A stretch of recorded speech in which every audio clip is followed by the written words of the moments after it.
Pleasure now welcomes Brian Sun, who's the Executive Director of China Merchants Bank. Brian, thanks so much for joining us. Thank you. My pleasure. Your bank, one of the largest in China. Tell us a little bit about what sets it apart.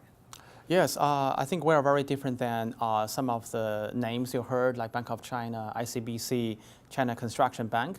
You know, we are the largest non-government-owned bank. So our clientele base is very much different. You know, we're not, servicing a lot of this state-owned enterprise. So our client base is mostly listed companies or private companies in China.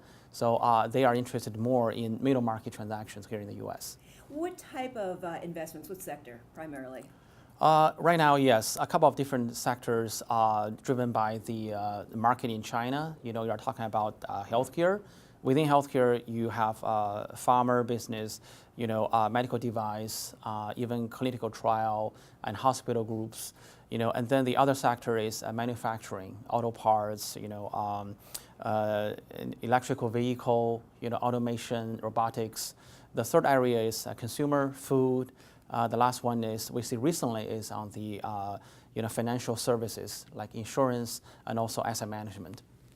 Brian, do you expect the investments from China into the U.S. to be as robust going into 2017? Yes, I think the trend is going to be continuing. This is really driven by a couple of things. The slowdown in China actually are driving more companies going out looking for technology and brand, that can help them to enhance their competitiveness in the Chinese market.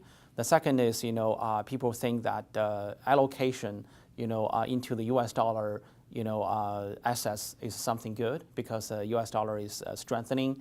There's a depreciation, worries for Chinese currency. So I think on a short-term basis, the trend is still going to be continuing.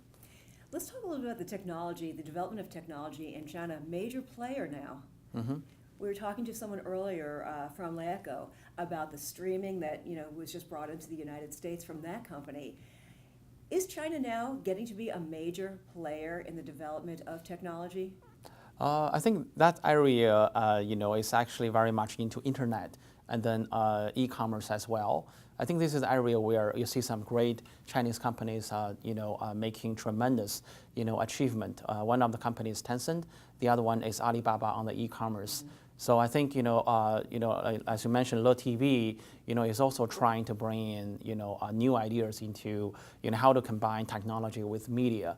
I think, this will continue, but I think the fundamental engine will still be in China, driven by the companies there, trying to provide, quicker access to information, products, via technology.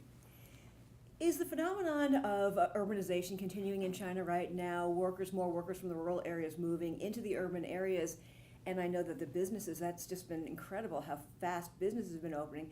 I'm curious if that's continuing and if it will be sustainable. That's a very good observation. So this is exactly why companies there are looking to overseas acquisitions on ways to improve automation. Companies like Haier and also other home electronic manufacturings, they already are kind of buying thousands of industrial robotics. So I think the labor getting more expensive in China. So that is why China is not considered to be a huge market down the way for industrial robotics. And looking into the future, here we are wrapping up 2016, but going into 2017, where do you see opportunities worldwide for Chinese investors?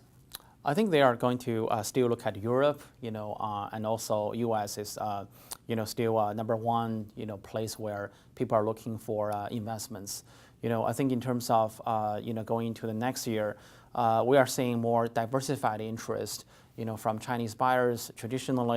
Initially, the first wave was on energy and resources, and the most recent, diversified into consumer and also even entertainment.